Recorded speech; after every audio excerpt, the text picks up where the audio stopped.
श्रूयतां देवदेवेश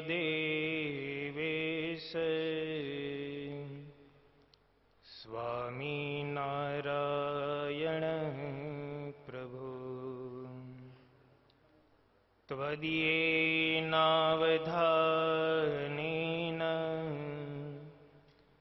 कथयिष्ये शुभकथा वर्णिवेशरमणीयदर्शनम् मन्दहासरुचिराननाम्भुजम् पूजितं सुरनरोत्तमेरमुदा धर्मनन्दनमहं विचिन्तये। ओम अवतारिणे श्री स्वामीनारायणाय नमो नमः। ओम अवतारिणे श्री हरिकृष्णाय नमो नमः। ओम अवतारिणे श्री पूर्णपुरुषोत्तमाय नमो नमः। સર્વાવતારી પૂર્ણ પુરુષોત્તમ શ્રી હરિની કરુણામય દ્રષ્ટિથી આપણે આ પંચદિનાત્મક નારી ભક્તાખ્યાનનું શ્રવણ કરી રહ્યા છે. શ્રીજી મહારાજે આ પૃથ્વી ઉપર પધારી નારીઓના ઉત્થાન માટેની, એમના આત્યંતિક શ્રેય માટેની ખૂબ ચિંતા કરી છે. શાસ્ત્રોની અંદર એવું કહેવાયેલું છે, આદર્શ 100 શિક્ષકોની ગરજ એક આદર્શ પિતા સારતો હોય છે, અને એવા 1000 આદર્શ પિતાની ગરજ એક આદરણીય માતા સારતી હોય છે. તો એ માતાનું ગૌરવ, એમની મહત્તા, એમની મોટાઈ એ કેટલી બધી હશે. એ આદરણીય માતાની વિચારધારા કેવી હશે. કારણ કે સારા એક કુટુંબનો શ્રેય માર્ગ તરફ જવાનો મૂળ બિંદુ જો કોઈ હોય ને તો એ માતા છે, સ્ત્રી છે, નારી છે. કારણ કે એ જેવું ધારે ને એવું થાય. એનું કારણ એક એ છે કે શાસ્ત્રોની અંદર એવું કહેવાયેલું છે, જેવું અન્ન તેવું મન.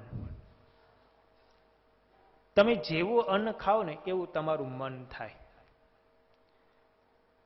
અને અન્ન માતા સિવાય મળતું નથી. રાંધી કોણ આપે? સ્ત્રી હોય એ રાંધી આપે.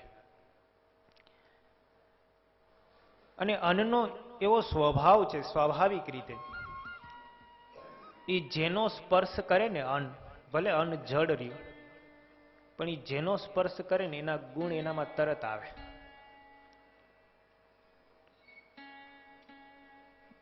એટલે શ્રીજી મહારાજે જુઓ વચનામૃતની અંદર બહુ સરસ વિવેક બતાવ્યો છે 18માં. આહાર કરતી વેળાએ કોના હાથનું અન્ન ખાવ છો એ જોવું ખૂબ જરૂરી છે. અને ભોજન રાંધતી વખતે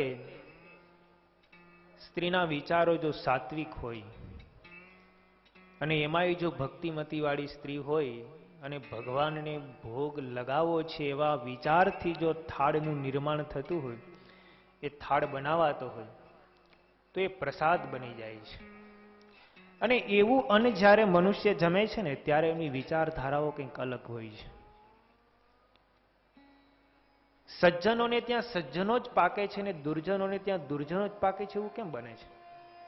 મોટે ભાગે અપવાદો હોઈ શકે,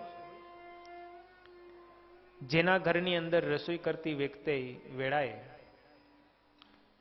પિક્ચરના ગાણાઓ ગવાતા હોય, ન બોલવાના શબ્દો બોલાતા હોય, તમે એ ઘરનું આખું વાતાવરણ જોજો, કંઈક અલગ પ્રકારનું હશે. કારણ કે એ ઘરના તમામ પુરુષો અન્ન તો એકી સાથે જમે છે ને, એટલે સારા એ બધા એ પુરુષોનું, એ સારા એ કુટુંબનું વાતાવરણ એક સરખું બને છે. તમે ઘણી જગ્યાએ જોજો, અન્નમાં, આસપાસના વાતાવરણમાં, આસપાસના મનુષ્યમાં બહુ ફરક રહેતો હોય છે. એ બધાનો સંગ બહુ અસર કરતો હોય છે. અહીંયા ગામડાની અંદર આપણે સોરઠ પ્રાંત લઈએ, કાઠિયાવાડ લઈએ, જામનગર ડિસ્ટ્રિક્ટ આખી તમે લઈ લો. જ્યારે જ્યારે દુકાળ જેમ જેમ પડતા ગયા ને એમ એમ લોકો સુરત તરફ જતા રહ્યા. અહીંયા મંદિરે પણ જે યુવાન ત્યાં ના આવતા હોય ને એ સુરતમાં દરરોજ શણગાર આરતીમાં મંગળ આરતીમાં પૂગી જતા હોય. તમે જોજો, અનુભવ કરજો. અહીંયા પીપલાણા મંદિર કોઈ દિવસ ન જોયું હોય એવા છોકરાઓ સુરતમાં હીરા ગણતા હોય ને તો દરરોજ શણગારમાં પૂગી જાય. તો શું અહીંયા સત્સંગ નથી? થોડુંક આસપાસનું વાતાવરણ, થોડુંક ઘરના સંસ્કારો, મા બાપના સંસ્કારો, આ બધું બહુ અસર કરે છે. એ સુરતનો માહોલ જ એવો છે. તમે બોમ્બે જાઓ તો બોમ્બેની અંદર પણ ગામડાની અંદર આવ્યો હોય, અમે કે ક્યાં જવું, તો કે દેહમાં જવું છે. એ દેહની અંદર આવ્યો હોય ને તો કોઈ દિવસ મંદિરે ન જાય, પણ અહીંયા બોમ્બે હોય, સુરત હોય, હીરા ગણતો હોય તો દરરોજ મંદિરે પહોંચી જાય. ગમે ત્યાં સત્સંગ સભાઓ ગમે તે સંતોની થતી હોય ને તો એ મંડળોની અંદર એની હાજરી હોય. કારણ કે અમુક દેશનો માહોલ હોય, અમુક કુટુંબનો માહોલ હોય, આડોશ પાડોશનો માહોલ હોય, એ સંગ બહુ અસર કરે છે. એમ અહીંયા આ જે અન્ન છે ને એનો પણ એટલો જ બધી અસર થાય છે. કારણ કે અન્નથી મનનું નિર્માણ થાય છે. એટલે સાત્વિક ભોજન, અને એ પણ ભોજન બનાવતી વેળાએ નારી, માતા, સ્ત્રી જો ભગવાનનું સ્મરણ કરતા કરતા બનાવે ને તો આખા એ ઘરના સભ્યોના વિચારોનું પરિવર્તન ચોક્કસ થાય. અને એમાંય ભોજન બનાવ્યા પછી જો ઘરમાં ઠાકોરજી બિરાજતા હોય અને ઠાકોરજીને ભોગ ધરાવી અને પછી એ પ્રસાદમય અન્ન જો જમવામાં આવે ને તો ચોક્કસ એના સાત્વિક વિચારો થાય. પછી આપણે એમ નથી કહેતા ભોજન લીધું છે, પછી આપણે એમ કે પ્રસાદ લેવા જવું છે. તમે ઘરે બધાય તમને પૂછીએ ને તમે શું કરો છો, બસ હમણાં જમીન આવું છું. પણ અહીંથી તમે મંદિરેથી બહાર નીકળો ને શું ક્યાં ગયા હતા, તો કે બસ પ્રસાદ લઈને હમણાં આવ્યા. ઘરેથી તમે જમીન આવો છો તો એમ કહો છો કે હું જમીન આવ્યો છું. અહીંયા સંસ્થાની અંદર તમે જમો છો, પછી તમને પૂછે ક્યાં ગયા, તો કે બસ પ્રસાદ લઈને આવ્યો છું. તમારા જ મોઢે તમે કેવા શબ્દો ઉચ્ચારો છો? કારણ કે તમે મંદિરમાં પ્રસાદ લીધો છે માટે તમે એને પ્રસાદ કહો છો, અને ઘરમાં તમે ભોજન લીધું છે માટે એને તમે ભોજન કહો છો. ઘરની અંદર જો પ્રસાદ લેવાતો થઈ જાય તો સારા એ મનુષ્યના વિચારો પરિવર્તિત થઈ જાય.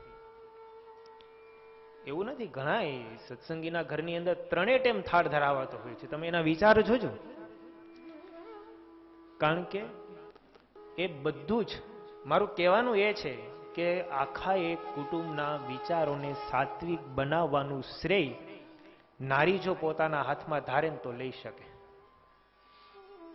કારણ કે એના હાથની બાજી છે, અંત તો એને જ બનાવવાનું છે, એને જ રાંધવાનું છે. તમે વિચાર કરો, એ જમીનની અંદર જ્યારે અન્ન પાકતું હોય પછી એ અન્ન પાક્યા પછી ઘરની અંદર આવે છે અને આપણા મોઢા સુધી પૂગે છે, ત્યાં સુધીની અંદર એ અન્નને કેટલા લોકોએ અને કેવા વર્ણના લોકોએ સ્પર્શ કર્યો છે. ત્યાં તમારે બ્રાહ્મણ લોકો જ બધા ખેડૂતોની અંદર ઘઉં વાઢવા માટે બધા આવે છે.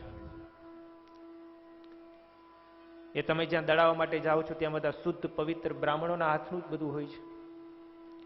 એ શુદ્રો હોય, હરિજન હોય, ભંગી હોય, વ્યસની લોકો હોય, એવાના હાથનો સ્પર્શ અનાજને થયો છે, અને એ જ અનાજ તમે ભગવાનને ધરાવ્યા વગરનું એમને એમ જમો એટલે પછી એના વિચારો તમને આવવાના જ છે. પણ એ અનાજને જો તમે ભગવાનને એકવાર ધરાવી દીધું પછી નિર્ગુણ થઈ જાય, અને નિર્ગુણ થયેલું જમો તો પછી એની અસર ન કરે, આમ શાસ્ત્રો કહે છે. એટલે ગાળવું ચાળવું બધું લખેલું છે. પણ આ બધી જ વસ્તુ પવિત્રતા પણ એ રહેવું રાખવું એ સ્ત્રીના હાથની વાત છે. એટલે શ્રીજી મહારાજે આવી આચાર સંહિતા આપણા સંપ્રદાયની અંદર ખૂબ પ્રવર્તાવેલી છે. શિક્ષાપત્રીના 1 થી 121 શ્લોક સુધીના બધા જે સાધારણ ધર્મો છે મહારાજામાં બધું આ જ વર્ણન કર્યું છે. શોર્ટમાં લખ્યું છે, પણ એનું શિક્ષાપત્રી ભાષ્ય સતાનંદ સ્વામી કર્યું વાંચો ને તો બહુ વિસ્તાર છે આમાં. એટલે શ્રીજી મહારાજે પેલા આચાર સંહિતા શીખવી છે કે આ જો હશે તો પછી નિજાત્માનમ બ્રહ્મરૂપમ ત્યાં સુધી પહોંચવામાં બહુ વાંધો નહીં આવે. પણ મનને પેલા શુદ્ધ કરવું એ ખૂબ જરૂરી છે. સવારની કથામાં આપણે ઘણા સ્ત્રી ભક્તોના આખ્યાનો શ્રવણ કર્યા હતા. તેમાં છેલ્લે આપણે દીવબંદરના પ્રેમબાઈનું આખ્યાન શ્રવણ કર્યું. એવા જ એક પ્રેમી હરિભક્ત ડાંગરવાના જતનબા હતા.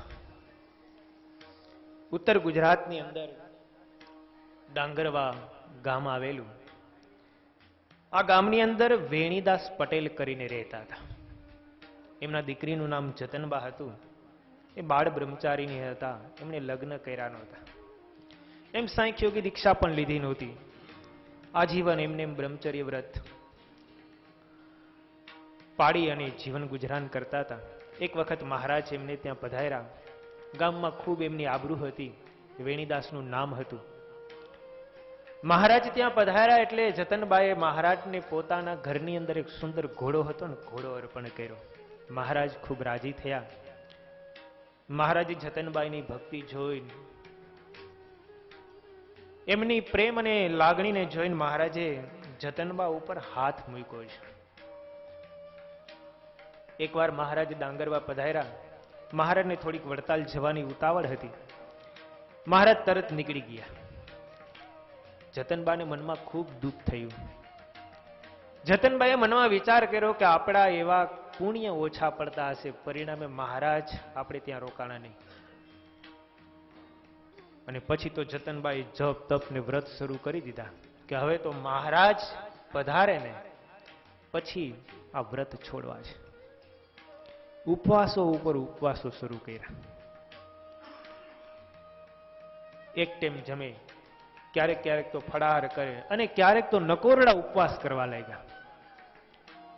અને જપ તપમાં થોડાક દિવસો પસાર થયા ને મહારાજ ખેંચાણા અને મહારાજ સંતો અને પાર્ષદોની સાથે આવ્યા. મહારાજ આવ્યા. જતનબા ખૂબ રાજી થયા. મહારાજને પ્રેમથી જમાડ્યા. મહારાજ જતનબાનો ભાવ જોઈને 8 દિવસ સુધી ત્યાં રોકાણા. અને પછી તો જતનબાનું કુટુંબ ખૂબ સુખી હતું. દૂધની રેલમ સેલ બોલાવે. મહારાજ સંતોને કહે છે હવે સારી સારી રસોઈ બનાવો. જતનબાનો ખૂબ ભાવ છે અને જતનબા પણ છૂટે હાથે જેટલું ખર્ચ થાય એટલું સંતોને ભાવથી જમાડ્યા. 8 દિવસ સુધી મહારાજ ત્યાં રોકાણા. એક વખત તો એવું બન્યું, મહારાજ આદરજનો ઉત્સવ કરતા હતા. આદરજનો સમય કરીને મહારાજ 2 પાર્ષદોની સાથે જતનબાને ત્યાં આવ્યા. એ સમયે જતનબા પાણી ભરવા ગયા હતા. ઘરમાં કોઈ હતું નહીં. સાકળ માથે વાંસેલી હતી. શ્રી હરિએ બંને પાર્ષદોને કીધું કે આ જતનબાનું ઘર છે ને એ આપણું જ ઘર છે. મહારાજે સાકળ ખોલી ઘરની અંદર પ્રવેશ કર્યો. ઘરમાં ચારે બાજુ નજર કરીને તો સિક્કામાં દહીં લટકતું હતું. મહારાજને ભૂખ તો ખૂબ લાગી હતી, કારણ કે સીધો આદરજનો સમયો કરીને આવ્યા હતા. માર્ગમાં કોઈએ કોઈ સંભાળ લીધી નહોતી. બંને પાર્ષદો પણ ભૂખ્યા થયા હતા. મહારાજ કે બીજું તો કઈ જતનબાઈના ઘરમાં છે નહીં, આ સિક્કામાં દહીંનું માટલું છે. મહારાજે માટલું ઉતાર્યું, પોતે જમ્યા, બંને પાર્ષદોને પીરસ્યું. મહારાજ જમી રહ્યા ને ત્યાં જતનબા પાણી ભરીને આવ્યા. મહારાજ ને અચાનક પધારેલા ને પોતાના ઘરની અંદર દહીં જમતા જોયા. જતનબા તો એટલા રાજી રાજી થઈ ગયા. મહારાજ, તમે બહુ મારી ઉપર કરુણા કરી. મહારાજ કે અમે અમારા ઘરે ન જઈએ તો ક્યાં જઈએ? આ તો અમારું ઘર છે, આ તારું ઘર થોડુંક છે. જતનબા કે હા મહારાજ, આ તમારું ઘર છે. હવે તમારું ઘર જો તમે માન્યું હોય ને તો અહીંયા થોડાક દિવસો વિશ્રાંતિ લ્યો તો હું રાજી થાવ. મહારાજ કે અત્યારે તો અમે નહીં રોકાઈએ, પણ અમે તમને વચન આપીએ છીએ કે અમે પાછા આવશું અને બહુ મોટો સંઘ લઈને આવશું અને ખૂબ ઘણા દિવસો રોકાશું. મહારાજે વચન આપ્યું અને એ વચનને સાર્થક કરવા માટે થઈને એક દિવસ મહારાજ મોટા સંઘની સાથે 150 જેટલા સંતોની સાથે આવ્યા. હવે જતનબાનો ભાવ એવો હતો, ઘર સુખી હતું, સમૃદ્ધ હતું, એટલે વાંધો પણ હતો નહીં. મહારાજને કે મહારાજ, તમે બહુ કરુણા કરી મારી ઉપર. પણ એ સમયે જતનબાના પિતા વેણીદાસને આંખમાં થોડુંક રોગ થયેલો, એટલે દેખાતું બંધ થઈ ગયું. વેણીદાસને દેખાય નહીં, પણ મહારાજ બધી વાતો કરે, સંતોની પંક્તિઓ થાય અને સંતોને ભાવથી પીરસે. આ બધું બેઠા બેઠા સાંભળ્યા કરે. સંતોનો જયનાથ થતો હોય, સંતો છંદો બોલતા હોય જમતી વેળાએ, મહારાજનું નામ લેતા હોય અને શ્રીજી મહારાજ કરુણાએ કરીને સંતોને જ્ઞાનોપદેશ કરતા હોય. આ બધું વેણીરા બધું સાંભળે. પણ વેણીદાસને મનની અંદર એક દિવસ વિચાર આવ્યો, કારણ કે 150 જેટલા સંતો, થોડાક પાર્ષદો સાથે મહારાજ દરરોજને માટે નવી નવી રસોઈ થાય. ઘરમાં અનાજની કોઠીઓ ખાલી થવા લાગી. હવે 150 સંતો હોય એમાં કઈ હારાવેટ, અનાજ તો ખાલી થાય ને.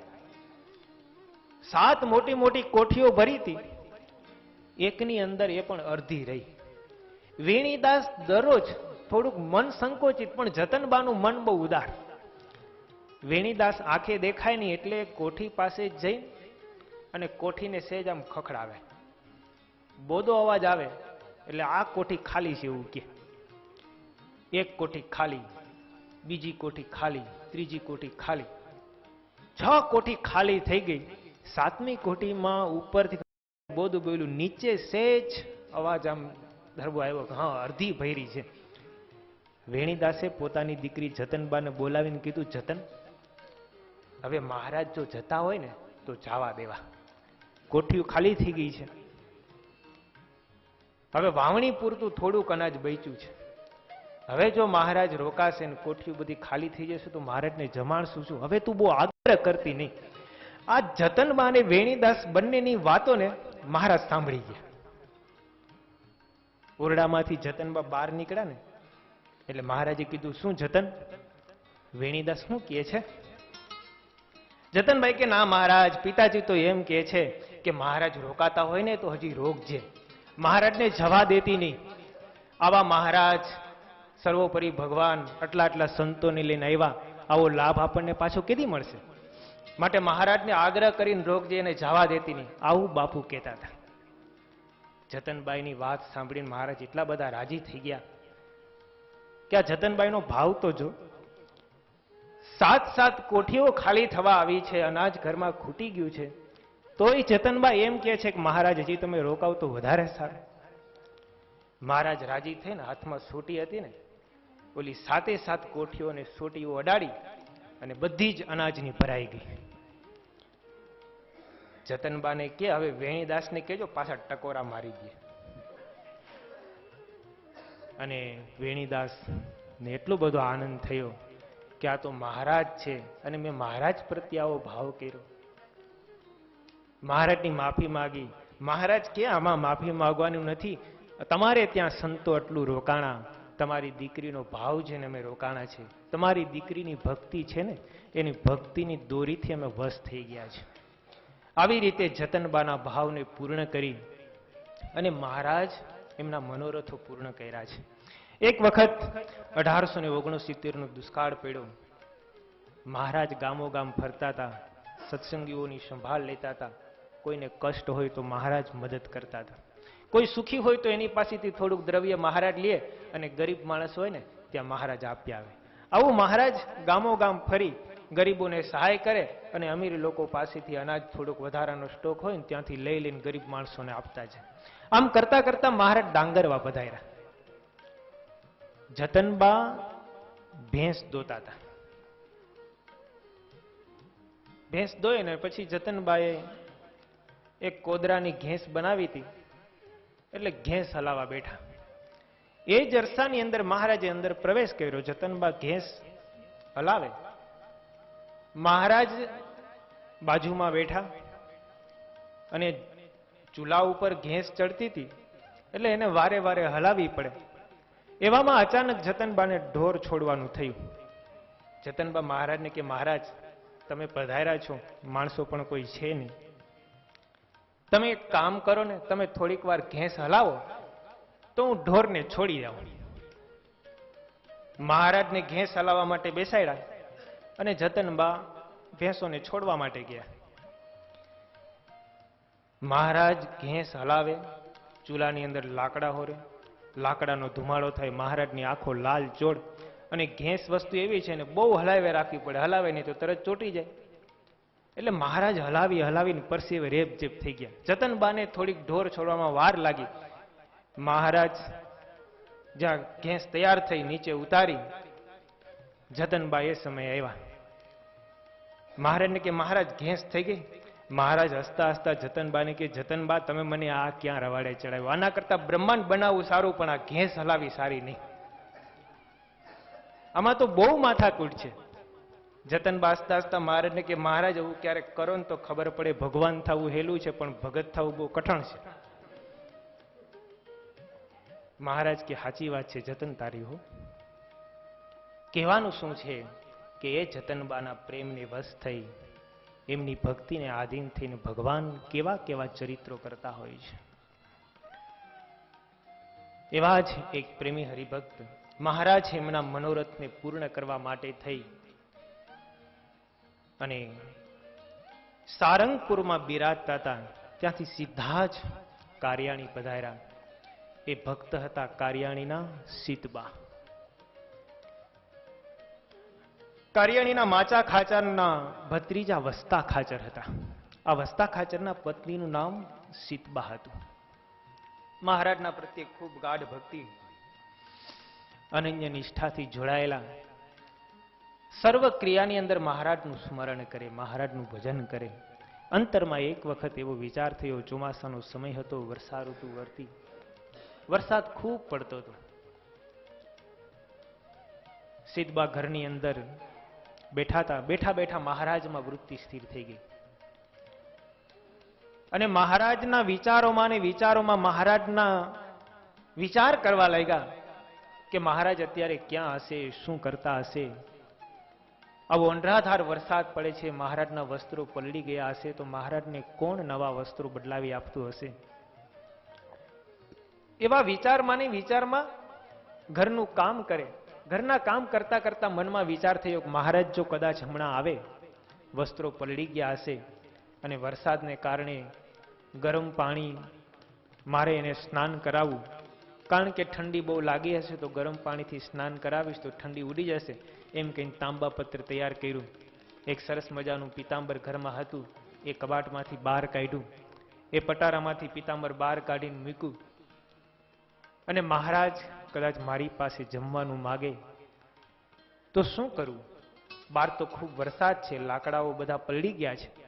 એટલે વિચારમાં ને વિચારમાં મહારાજના એની ઘરની અંદર એક ખાટલો હતો ને, ખાટલો તોડ્યો, એની ખપાટું બધી ભેગી કરી અને ચૂલા પાસે રાખી. એક માટલું હતું, એ માટલાને તોડ્યું અને એનો ચૂલો બનાવ્યો.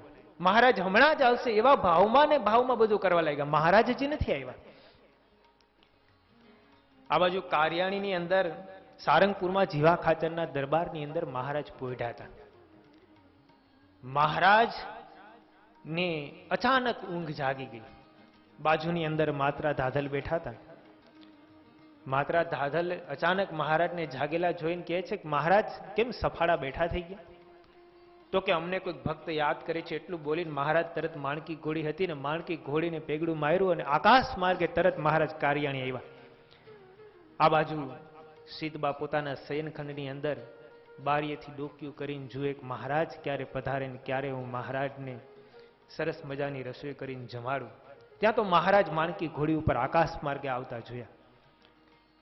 મહારાજને જોયા ને તરત જ પોતાના ઘરની અંદર જઈને વસ્તા ખાચરને જગાડ્યા. જુઓ જુઓ મહારાજ આવ્યા.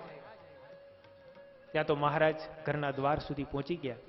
વસ્તા ખાચરે મહારાજને સ્વાગત કરીને અંદર પધરાવ્યા. મહારાજના વસ્ત્રો બધા પલળી ગયા હતા. સીતબાએ મહારાજને કીધું, મહારાજ વસ્ત્રો બદલાવો, ગરમ પાણી કર્યું છે તો એનાથી સ્નાન કરો, ઠંડ થોડીક ઓછી થાય. અને પછી મહારાજ તમારા માટે બે પીતાંબર રાખ્યું છે, પીતાંબરને ધારણ કરો. મહારાજે ગરમ પાણીથી સ્નાન કર્યું, પીતાંબર પહેર્યું. મહારાજે સામેથી કીધું છે, સીતબા અમને ભૂખ લાગી છે, મહારાજ હમણાં જ રસોઈ કરી દો. પછી તો સીતબાએ સરસ ગરમ મજાના બાજરાના રોટલા બનાવ્યા, અંદર માખણ પૂર્યું, ગોળની ગાંગડી બાજુમાં મૂકી મહારાજને કે મહારાજ જમો. દૂધ હતું થોડુંક, એ દૂધ આપ્યું. મહારાજ પ્રેમથી સીતબા સામે બેસી અને જમ્યા. મહારાજ કહે છે કે સીતબા હવે તો અમને ઊંઘ આવે છે. સીતબા કહે છે કે મહારાજ મેં તમારા માટે સરસ મજાનો ઢોળિયો ઢાળી જ રાખ્યો છે. અને મહારાજ એ પલંગ ઉપર પોઢી ગયા. સીતબા પણ સૂતા. સવાર થયું. સીતબા જાગ્યા કે હું મહારાજને જગાડું. અને જ્યાં જગાડવા માટે જાય ને તો મહારાજ તો અદૃશ્ય થઈ ગયા. મહારાજ ત્યાં હતા જ નહીં. પણ સીતબાની એવી ભક્તિ હતી કે મહારાજ આકાશ માર્ગે સારંગપુરમાં બિરાજતા હતા, ત્યાંથી છેટ કાર્યાણી સુધી આવ્યા. ભક્ત જ્યારે ભગવાનને જમાડવા માટેનો ભાવ અંદરથી જગાડે ને ત્યારે ભગવાન એવા ભક્તના ભાવને સ્વીકારવા માટે થઈને ગમે ત્યાં હોય ને ત્યાંથી આવે છે. જુનાગઢની અંદર બાઉબાઈ હતા. મહારાજ જુનાગઢ અંદર પધાર્યા. એ વખતે અંબાશંકર કિકાણી હતા. એમને મહારાજનો યોગ થયો. આ અંબાશંકર કિકાણીના પત્નીનું નામ બાઉબાઈ હતું. મહારાજે જુનાગઢની અંદર 1866ની સાલમાં ફૂલદોલનો ઉત્સવ કર્યો. એ સમયે મહારાજે એવો નિયમ કર્યો, બધા સત્સંગીઓ આમંત્રણ આપે, મહારાજ તમે અમારે ઘરે પધારો, મહારાજ તમે અમારે ઘરે પધારો. મહારાજ કહે છે કે આપણે એમ કામ કરીએ, દરરોજ એક એક હરિભક્તને ત્યાં જવું.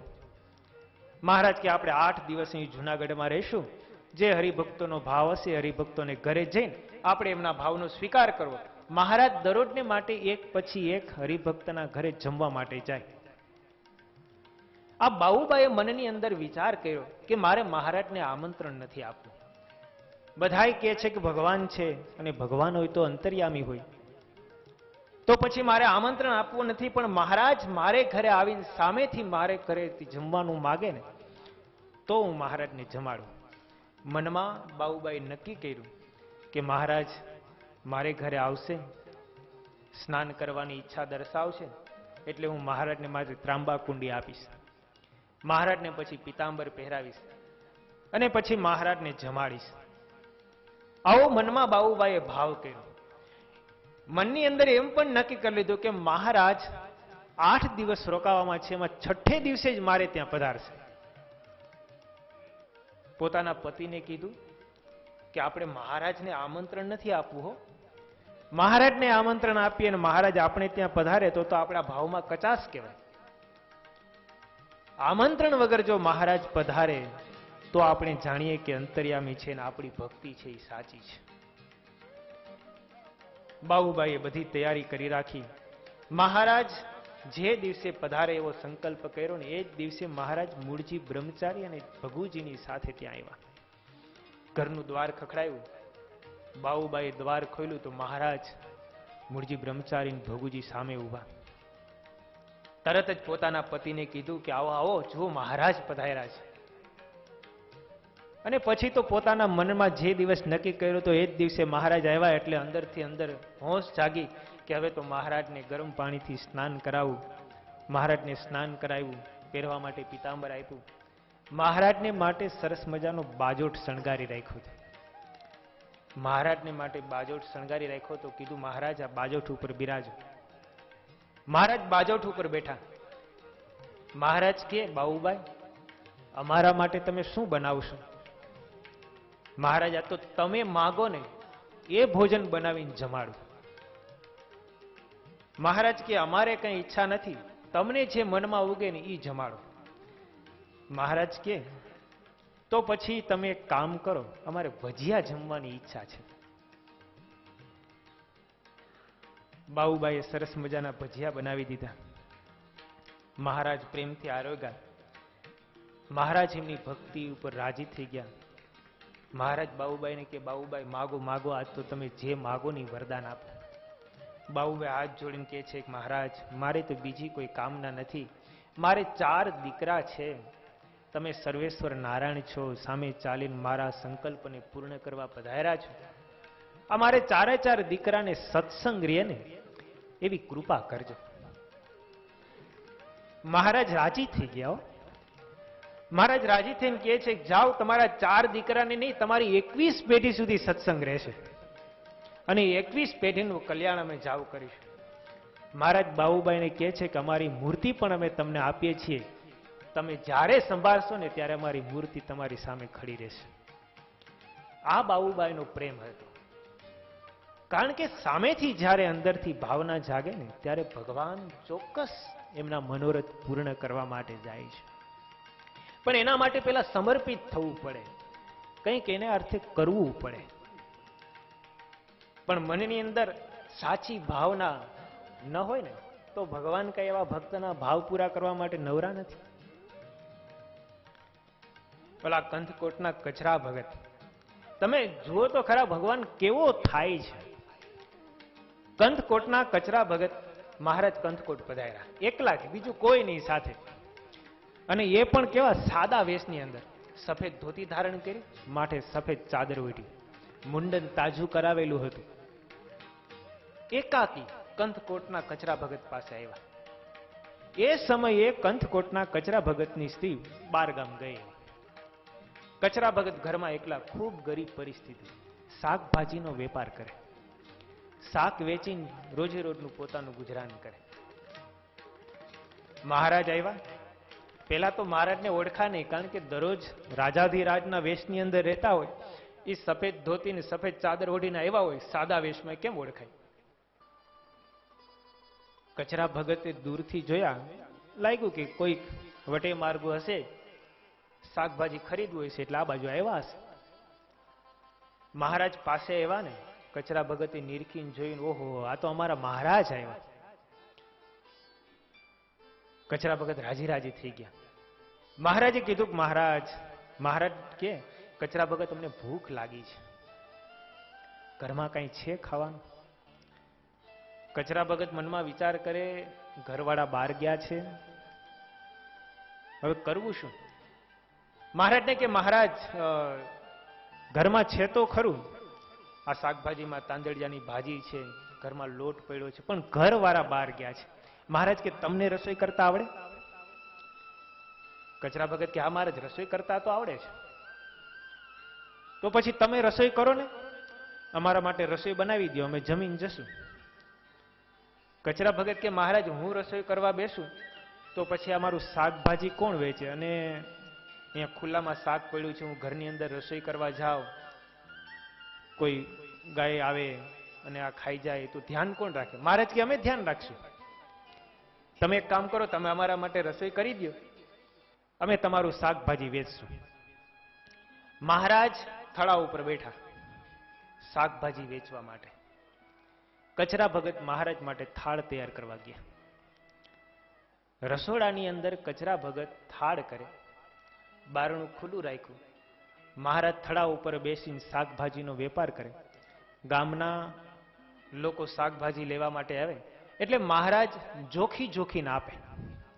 કચરા ભગત વારે વારે ઘરમાંથી ડોકીઓ કર્યા કરે રસોડામાંથી, મહારાજ વધારે તો નહીં આપી દે ને, વધારે આપી દેશે ને ખોટ જશે તો. 2-3 વાર જોયું પણ મહારાજ સોનીને કાંઠે શાકભાજી જોખે, જરાય તસુ ભારે વધારે જવા દે નહીં. ગામના લોકો કહે છે કે આ કચરા ભગત આના કરતા ઉદાર હતા, આ કોણ આવ્યો કચરા ભગતને ત્યાં? સોનીને કાંઠે જેમ આમ બરાબર માપનું થાય ને એવી રીતે મહારાજ જોકે એક ભીંડોય વધારે જવા ન દે.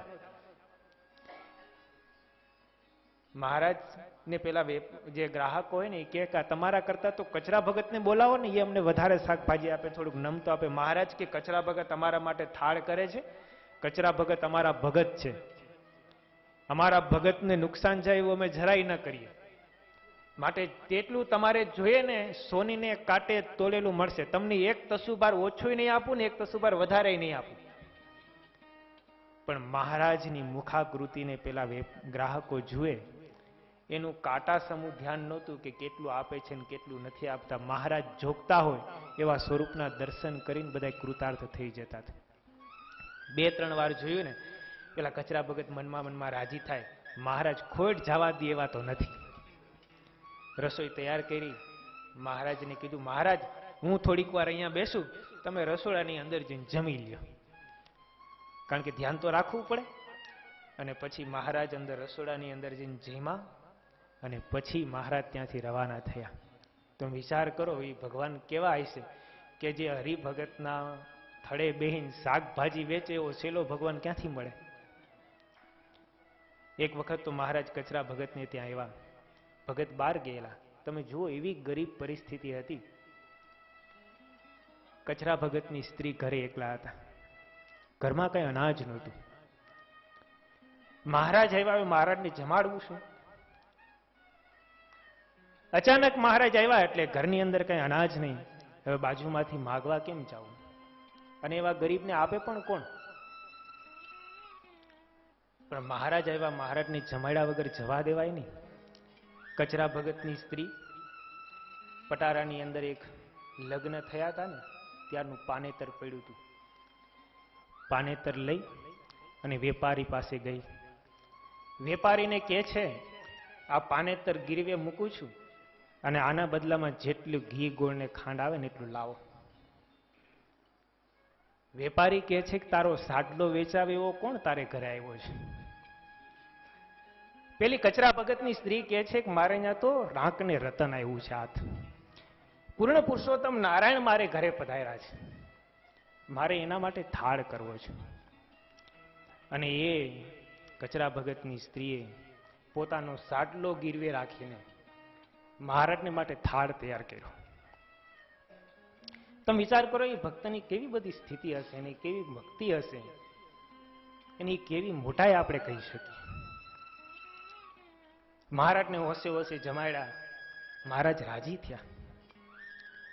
મહારાજ જમી લીધું પછી કચરા ભગતની સ્ત્રીને કહે છે કે તું બધું સીધું ક્યાંથી લાવે? તો કે મહારાજ અમને ક્યાંથી તો મળી રહે ને. મહારાજ તો અંતર્યામી હતા, બધું જાણતા હતા. મહારાજે 10 આંગળીઓની અંદર વીંટીઓ પહેરી હતી. કોઈ ભક્તે સેવા કરેલી, પૂજા કરેલી, મહારાજે હાથમાંથી બધી વીંટીઓ કાઢી. કચરા ભગતની સ્ત્રીને હાથમાં મૂકીને કહે છે લે તારો સાડલો છોડાઈ આવ અને આનાથી છે ને તારું દરિદ્ર બધું દૂર થશે. પેલી કચરા ભગતની સ્ત્રી કે મહારાજ અમારે તમારું ન ખપે. મહારાજ કે અમે રાજી થઈને તને દઈએ છીએ, તારે આ રાખવું જ પડશે. જો તું અમને ભગવાન માનતી હોય ને તને અમારા પ્રત્યે ભક્તિ હોય ને તો તારે આટલો સ્વીકાર કરવો પડશે. અને પ્રેમથી પછી મહારાજના અનુગ્રહથી અને એ બાએ વીંટીઓ સ્વીકારી લીધી અને એનું દરિદ્રપણું હતું ને મહારાજે દૂર કર્યું. કહેવાનું શું છે કે ભક્તની ભક્તિ કેવી હતી, નહીતર આવું કેમ થાય?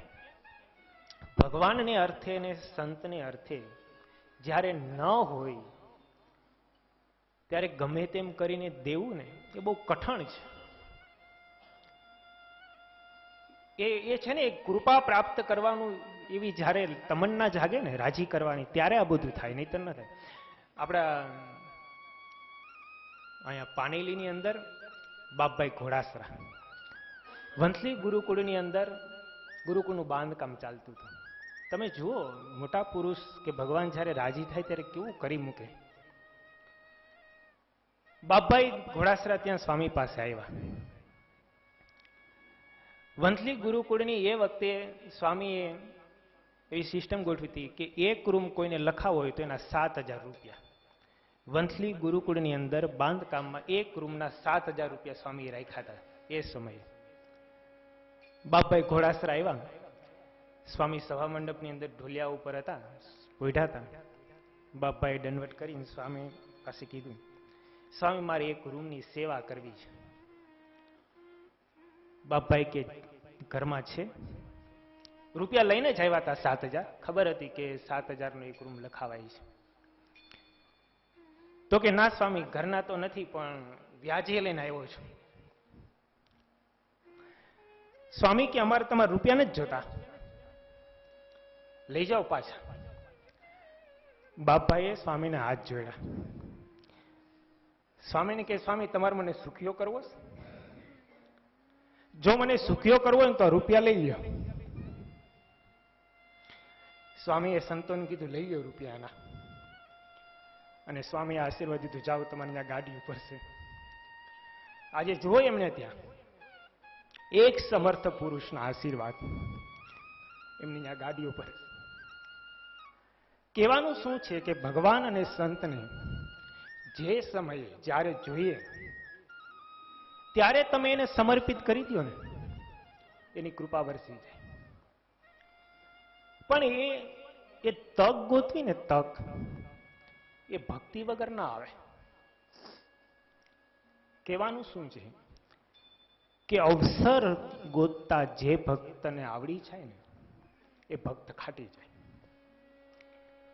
અહીંયા કચરા ભગતની સ્ત્રી અવસર જોઈ ગઈ કે મારે ત્યાં મહારાજ, જો મહારાજને નહીં જમાડું તો પછી મારે અહીંયા ક્યારે આવશે ફરી વાર.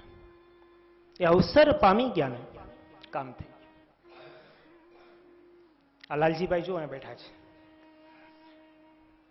સાતેમથી આવતા ભૂલ ગામડા હતા. સ્વામી બાપાને જરૂર હતી અને જરૂર પૂરી કરી દીધી. સ્વામી બાપાએ કીધું જાઓ, તમને કોઈ દિવસ દુઃખ નહીં આવે. આજે જુઓ છો ને, કહેવાનું શું છે કે મોટા પુરુષ જે સમયે જે તક એની ઈચ્છા હોય ને એ પ્રમાણે તમે તક પૂરી કરી દો ને, તમારું કામ થઈ જાય. પણ એ રાજી કરવાનું તાન હોય ને તો તક ઝડપતા આવડે, નહીતર તક ઝડપતા ના આવડે. આ કંથકોટના કચરા ભગતને તક ઝડપી લીધી, એમની સ્ત્રીએ પણ તક ઝડપી લીધી અને કચરા ભગતે પણ તક ઝડપી લીધી. એમનું દારિદ્ર તો દૂર થયું, આ લોકનું તો સુધર્યું, પણ પરલોકનું પણ સુધરી ગયું. આ ભક્તિની તાકાત છે. આવી ભક્તિ, આવી સમર્પણની ભક્તિ જ્યારે જાગૃત થાય ને ત્યારે પછી આ પૃથ્વી ઉપર જ આત્યંતિક કલ્યાણ છે. એટલે ભક્તિ જીવનમાં આવી એ ખૂબ દુર્લભ છે. એવા જ એક વિસનગરના ઉદયકુંવરબાનો પ્રસંગ છે. આ પ્રસંગ પક્ષ નિષ્ઠાનો છે. ભગવાનને અર્થે ને ભગવાનના ભક્તને અર્થે પક્ષ કોણ રાખી શકે? પક્ષ કેમ રીએ? દંઢાવ્ય દેશની અંદર ઉત્તર ગુજરાતમાં વિસનગર આવેલું. એ વિસનગરના નાગરોની વસ્તી ખૂબ હતી, સત્સંગીઓ પણ ખૂબ. અહીંયા નાગર લાલદાસ દેસાઈ કરીને હતા, એ રાજ્યના સુબા હતા, પણ સત્સંગના ખૂબ દ્વેષી. એને મહારાજ પ્રત્યે, સ્વામિનારાયણ સંપ્રદાય પ્રત્યે ખૂબ દ્વેષ હતો. એ વિસનગરની અંદર ઘણા બધા સત્સંગીઓ રહે, આ લાલદાસ એમના પ્રત્યે કુદ્રષ્ટિ રાખે, વારે વારે એમને પીડા કરે, કષ્ટ આપે. પણ સમય જતા એ લાલદાસના બહેન ઉદયકુંવરબા અને એમના પુત્ર બળદેવ, આ બંનેને સત્સંગ થયો. સત્સંગ તો થયો પણ એવો દ્રઢ થયો કે હવે તો મહારાજ એ જ અમારા માટે ઉપાસ્ય ઈષ્ટદેવ અને મહારાજના સંબંધવાળા ભક્ત એ જ અમારું હવે કુટુંબ. આવો દ્રઢ પક્ષપૂર્વક એમણે નિશ્ચય થયો.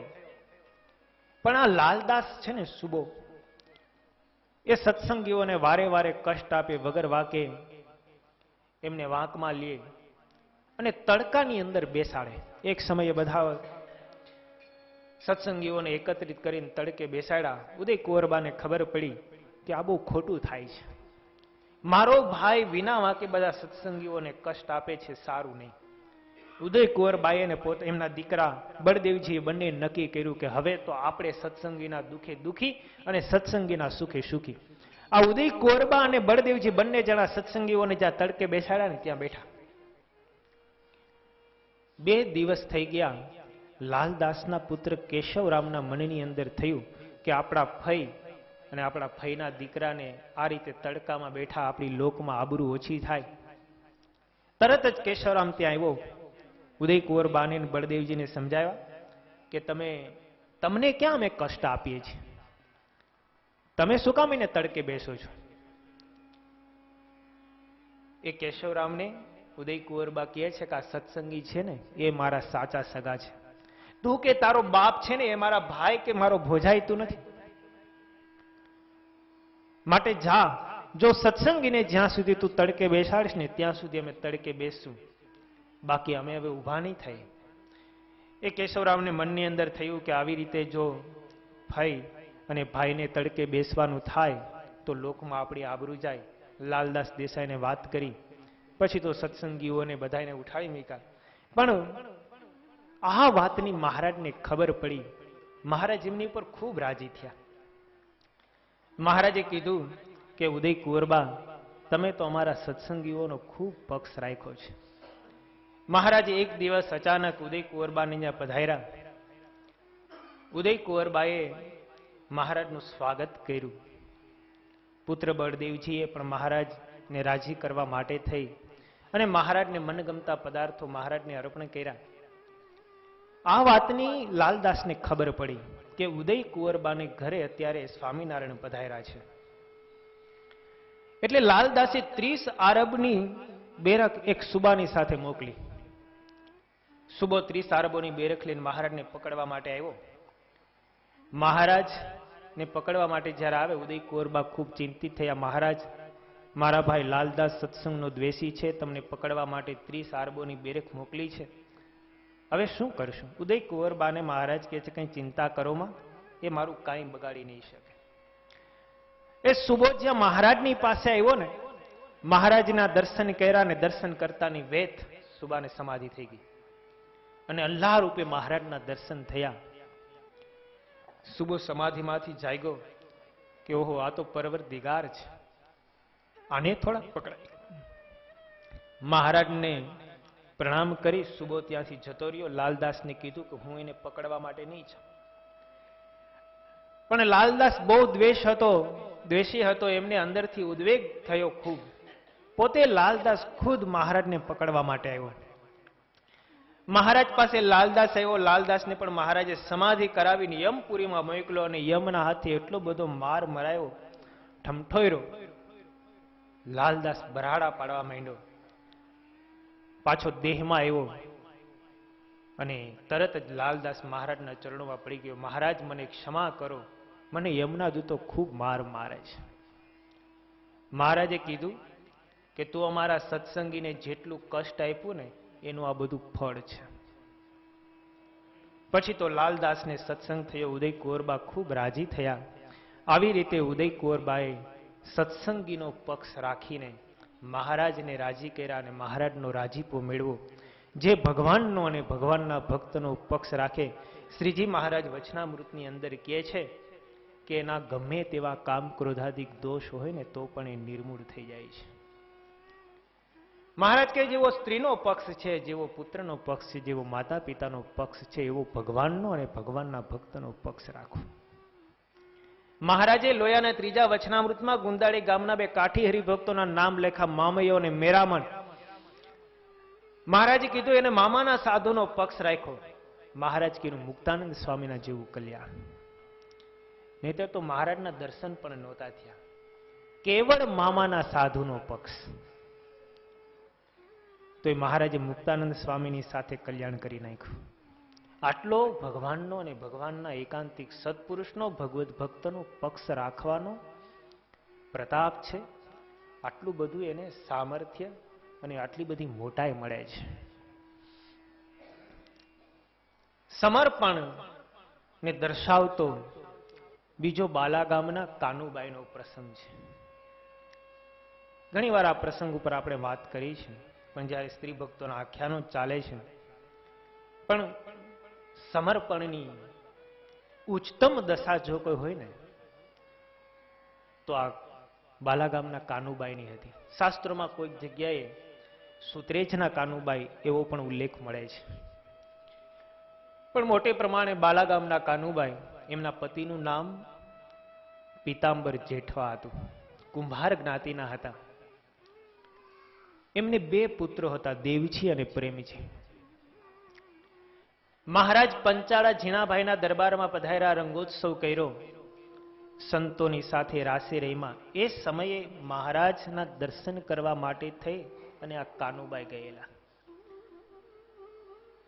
મહારાજના દર્શન કરતાની વેત મહારાજમાં વૃત્તિ સ્થિર થઈ ગઈ કે આ તો સાક્ષાત ભગવાન છે. એ ગામમાંથી, બાલા ગામમાંથી ઘણા બધા સત્સંગીઓ ગયેલા. બધા સત્સંગીઓએ મહારાજને આમંત્રણ આપ્યું, મહારાજ તમે અમારે ગામ પધારો. મહારાજ કે અત્યારે તો મેં નહીં પધારીએ, પણ ફરીવાર જ્યારે પંચાળા આવશું ને ત્યારે ચોક્કસ તમારે ગામ આવશું. સમય જતા મહારાજ સંવંત 1877ની સાલમાં પંચાળા આવ્યા. બાલા ગામના ભક્તોનો ખૂબ ભાવ હતો. મહારાજ બાલા ગામના ભક્તોને આગળ સંદેશો મોકલાયો કે અમે તમારા ગામ પધારીએ છીએ, ઘરે ઘરે પધરામણી કરીશું. કાનુબાઈના કાને આ સમાચાર મળ્યા. એમના પતિ તો ધામમાં સિધાવી ગયા હતા. 2 દીકરા દેવજી અને પ્રેમજી યુવાન અવસ્થાને પામેલા હતા. ખેતીવાડી થોડીક હતી અને ખાસ કરીને તો માટલા ઘડીને પોતાનું જીવન નિર્વાહ કરતા હતા. આ કાનુબાઈના કાને જ્યારે મહારાજ પધારે છે એવા સમાચાર બન્યા, પોતે એટલા બધા રાજી થયા. પોતાના બંને દીકરાઓ વાડીએ ગયા હતા. કાનુબાઈ હરખઘેલા થઈ ગયા. એક માણસ પાસે સંદેશો મોકલાયો કે મહારાજ આપણા ગામ પધારવાના છે, માટે તમે વેલા વેલા વાડીએથી આવતા રહેજો. અને હોંશે હોંશે મહારાજને ઘરે પધરાવા છે. આવા ભાવથી કાનુબાઈએ સારું એક ઘર શણગાર્યું. પોતાના પટારાની અંદર સાચવીને રાખેલી કિંમતી રજાઈ હતી ને એક ખાટલા ઉપર પાથરી મહારાજને આની ઉપર પધરાવીશ. આંગણું વાળીને સાફ કર્યું, થોડીક રંગોળી જેવું કર્યું, આસોપાલોના પાન લાવીને તોરણ બાંધ્યા ઘરને આંગણે. અને મહારાજ પધારે છે, મહારાજ પધારે છે, આવા ભાવમાં ભાવમાં મહારાજમાં એમની વૃત્તિ ચોટી ગઈ. મહારાજ એક પછી એક હરિભક્તોના ઘરે પધરામણી કરતા કરતા મહારાજ કાનુબાઈના ઘરે આવ્યા. કાનુબાઈ તો એટલા બધા હરખઘેલા થઈ ગયા. મહારાજનો હાથ પકડીને કાનુબાઈએ મહારાજને ઢોલિયા ઉપર, પલંગ ખાટલા ઉપર પધરાવ્યા. મહારાજ અહીં બેસો. મારી ઘણા દિવસની હોશ હતી, મહારાજ તમે મારે ઘરે પધારો, મારું આંગણું પાવન થાય. અનંત કોટી બ્રહ્માંડના આધાર મારે ઘરે કેદી આવે? મહારાજ મારું ઘર તો ગરીબ છે, નાનું એવું છે. ચારે બાજુ માટલા પડ્યા હતા. મહારાજે દ્રષ્ટિ કરી. ઘરના આંગણાની અંદર 2-3 ગધેડા બાંધેલા હતા. ખૂણામાં એક ગાય બાંધી હતી. કુંભાર જ્ઞાતિ હતી એટલે બધું ઘરમાં હોય. નળિયાવાળા મકાન હતા. પણ મહારાજ એ કાનુબાઈના ભાવને જોઈને ખૂબ રાજી થયા. એટલા બધા ભાવમાં કાનુબાઈ આવી ગયા. મહારાજને કહે છે કે મહારાજ, મહારાજ તમે, મારી ઘણી બધી હોશ હતી, તમે મારે ઘરે પધાર્યા, હું તમારી ઉપર ખૂબ રાજી છું, તમે માગો એ આપો. ખરેખર તો એમ કેવું જોઈએ ને કે મહારાજ તમે અમારે ઘરે આવ્યા, રાજી થજો. અને મહારાજ રાજી થઈને ભક્તને કે કંઈક વરદાન માગ તો હું આપું. પણ આ તો કાનુબાઈ સામેથી મહારાજને કહે છે કે મહારાજ હું તમારી ઉપર ખૂબ રાજી થઈ છું, માગો માગો, તમને જે જોઈએ ને આપું. કારણ કે ભાવમાં જ્યારે આવી જવાય ને પછી ખબર ન રહે કે શું બોલાય છે. અને મહારાજ આ કાનુબાઈનો ભાવ જોઈને કહે છે, કાનુબાઈ તમે એક કામ કરો, તમને વાલામાં વાલું હોય ને એ આપો. કાનુબાઈ મહારાજના સમજો સાંભળી વિચારમાં પડી ગયા કે મને વાલામાં વાલું શું હશે. કાનુબાઈ વિચાર કરે, ઘરને આંગણે ગાય બાંધી છે, મને વાલી છે તો મહારાજને અર્પણ કરી દઉં. પણ વળી વિચાર થયો કે આવી ગાય મહારાજને આપીને શું કરવી. એના કરતા તો ઘરના પટારાની અંદર મરણ મૂડી પડી છે ને મને બહુ વાલી છે. મારી પાસે જેટલી સંપત્તિ છે ને એ સંપત્તિ બધી મહારાજને આપી દો. વળી વિચાર થયો કે આ સંપત્તિ કરતા તો મને મારા બંને દીકરા વાલા છે. આવો જ્યાં વિચાર કરે ને એ જ સમયે વાડીએથી પોતાના બંને દીકરા દેવજી અને પ્રેમજી આવ્યા અને કાનબા હરખેલા થઈ ગયા. પોતાના બંને દીકરાઓ હજી ઘરમાં પ્રવેશ કરે ન કરે ત્યાં તો કાનબાઈ ઉભા થઈ ગયા. મહારાજ પાસે બેઠા હતા ને તરત પોતાના બંને દીકરાઓના કાંડા ઝાલીને ઓસરીમાં લઈ આવ્યા અને કાનુબાઈ પોતાના બંને દીકરાને કહે છે, જુઓ દીકરાઓ, આપણે ઘરે પૂર્ણ પુરુષોત્તમ નારાયણ કૃપા કરીને પધાર્યા છે. મેં રાજી થઈને મહારાજને કીધું, મહારાજ તમે માગો એ આપું. અને મને ઘરની અંદર એવો વિચાર આવ્યો કે મને વાલામ વાલું કોણ છે? પણ દીકરાઓ, અંતે મને એવો વિચાર આવે છે કે વાલામ વાલા તો તમે બે છો. મારી એવી ઈચ્છા છે, મહારાજે કૃપા કરીને મારી પાસે આજે માંગ્યું છે તો દીકરાઓ હું તમને સમર્પિત કરવા ઈચ્છું છું. પણ આ દેવજી અને પ્રેમજી પણ એવા હતા ને, કાનુબાઈ એની અંદર સત્સંગના પિયુષ એવા બધા રેડા હતા. દેવજી અને પ્રેમજી બંનેએ કીધું, માં તમે જો અમને મહારાજને અર્પણ કરતા હો ને તો અમે તૈયાર છીએ. અમારે આવા સંસારની અંદર રહેવાની જરા ઈચ્છા નથી. દીકરાના મોઢે જ્યારે આવા શબ્દો સાંભળ્યા, માને હરખ સમાતો નથી. આજે કાનુબાઈએ પોતાના બંને દીકરાના કાંડા પકડીને મહારાજ પાસે લાવ્યા. મહારાજને કહે છે, મહારાજ અમારા બંને દીકરા બહુ વાલા છે ને એ હું તમને સમર્પિત કરું છું. મહારાજ તો જોઈ રહ્યા કે આ શું વાત છે. એક કાનુબાઈનો પ્રેમ, એમનો ભાવ, એમનું સમર્પણ જોઈને મહારાજના આંખની અંદર અશ્રુ આવી ગયા. મહારાજ વિચાર કરે, આવું સમર્પણ તો આજ દિવસ સુધી કોઈનું કર્યું નથી. જે વૃદ્ધ ડોશી થઈ હોય, પોતાના બે યુવાન દીકરાઓ હોય, એ દીકરા ઉપર પોતાનું ઘર ચાલતું હોય અને દીકરા ને આધારે પોતે જીવતી હોય ને એવી ડોશી જ્યારે દીકરાઓને અર્પણ કરી દે તો એ ડોશીને કઈ વિચાર નહીં આવ્યો કે મારું પછી શું થશે. પણ એને તો મહારાજને રાજી કરવા હતા. મહારાજના વેણને એને ઉથાપવું નહોતું કે મહારાજે સામે ચાલીને વાલી વસ્તુ માંગી છે ને તો મારે વાલી વસ્તુ જ સમર્પિત કરવી છે.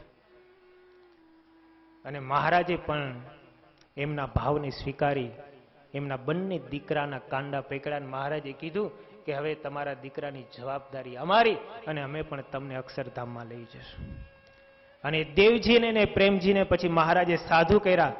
દેવજીનું દહરાનંદ સ્વામી નામ પાડ્યું અને પ્રેમજીનું પ્રસાદાનંદ સ્વામી નામ પાડ્યું. કેટલું મોટું સમર્પણ, કેટલો ત્યાગ! આવું કેમ થાય? આ બધા સત્સંગના શિરમોર સત્સંગીઓ હતા. આવી નારી જાતિનું સમર્પણથી આપણો આ સત્સંગ છે ને આટલો બધો ફાયલો ફૂલ્યો છે, આટલો વિકસિત થયો છે. આ સમર્પણ હતું, આ ભક્તિ હતી, આ શ્રીજી મહારાજ પ્રત્યેની નિષ્ઠા હતી કે પોતાના દીકરાઓના દાન દીધા હતા.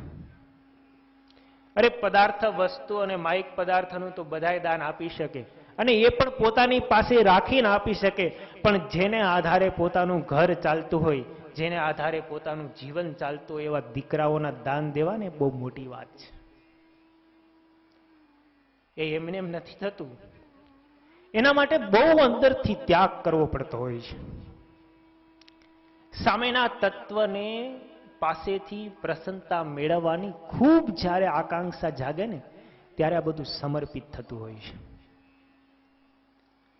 માગે અને આપી દેવું ને એ તો બહુ મોટી વાત છે. આપણે માઇક દ્રવ્ય પણ નથી આપી શકતા તો કુખે ઉછરેલા દીકરાઓ કેમ આપી શકાય? પણ એ આપવું ને બહુ મોટી વાત છે. એ સુત્રેજના કાનુબાએ પોતાનું સર્વસ્વ સમર્પિત કરી દીધું હતું.